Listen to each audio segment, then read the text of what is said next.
In 1956, there were 12,000 drive-ins in America. 95% of those are dead.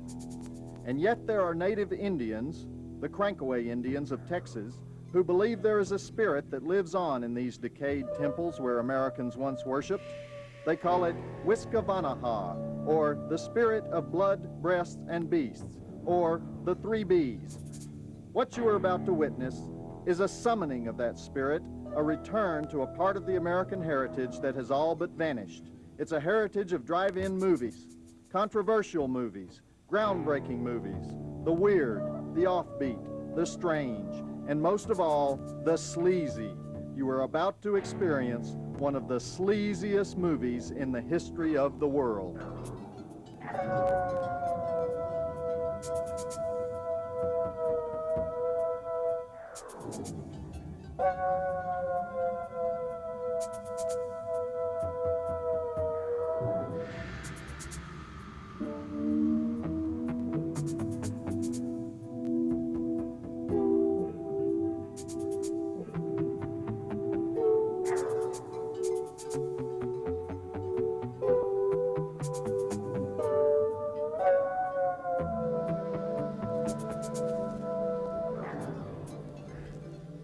I don't know about you, whenever I see a sight like this along the American highway, I get kind of steamed.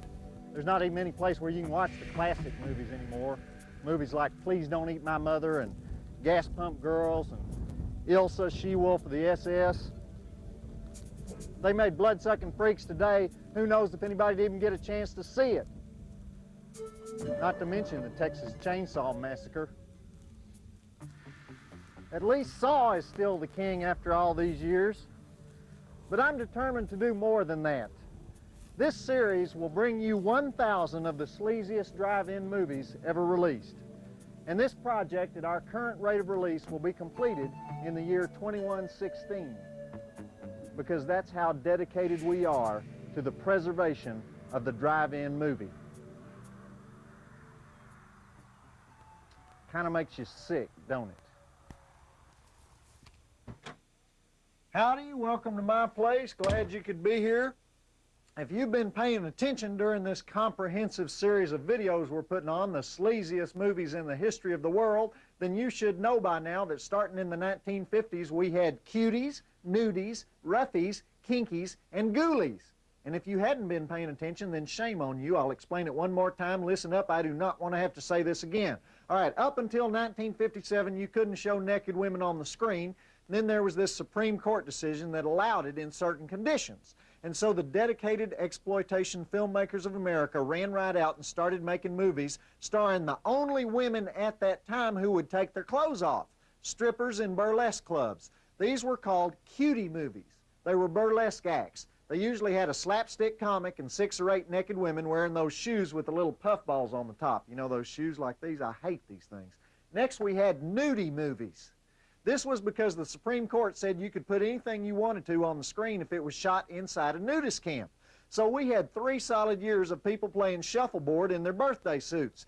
Then when people got sick of that, we had roughies.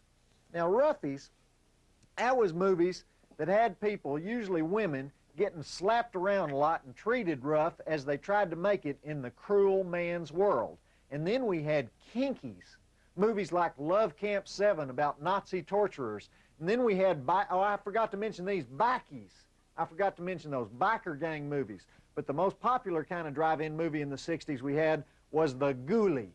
And what that meant was disgusting close-up Technicolor blood. And the first one was Blood Feast, and then a whole slew of them followed after that. Most of them made by one man, Mr. Herschel Gordon Lewis, a Chicago advertising man turned movie-making fool. And we're going to pay tribute now to one of Herschel's ghoulies, a movie called The Gruesome Twosome, and we're watching it for a very special reason. If you watch this movie, and then you watch the greatest movie in the history of the world, the Texas Chainsaw Massacre, then you will notice distinct similarities.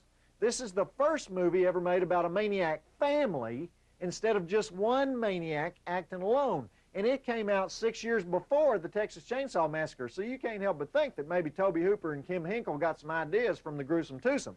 So it would be historically important for that reason alone, but it also stands out on its own merits. Now, do you remember this? You know what I'm going to talk about here, don't you? That's right.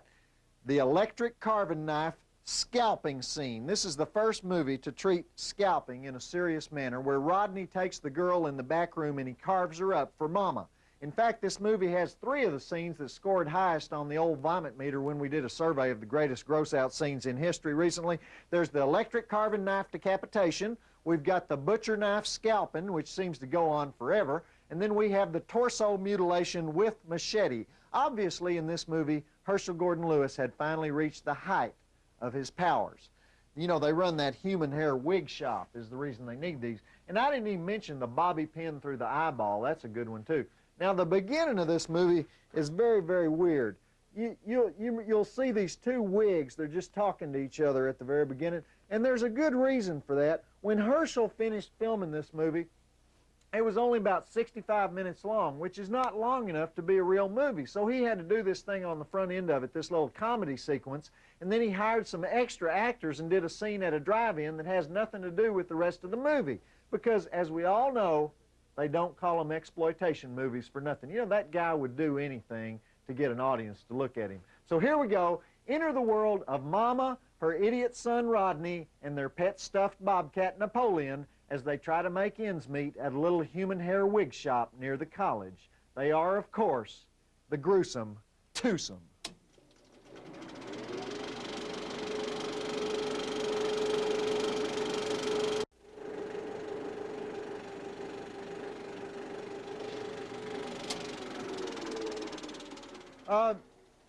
Well, there wasn't wasn't much to that movie when you get right down to it. You know, the main things in there were the gore scenes. You know, it was almost like Herschel said one day, you know what, I've made all these gory movies and I never have done scalping correctly.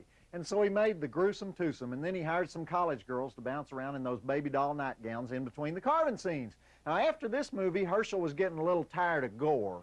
And so he went into his hippie sex period, where he made movies about hot topics in the swinging 60s, like Suburban Roulette, his wife-swapping movie, and Blast Off Girls, which was about sex, drugs, and rock and roll, and The Girl, the Body, and the Pill, which was about sex in high school. And then he wouldn't make another ghoulie film for several years, till about 1970, when he made 2 of them, The Wizard of Gore, and then his ghoulie swan song, the great classic, The Gore Girls, starring Henny Youngman. But that's another story.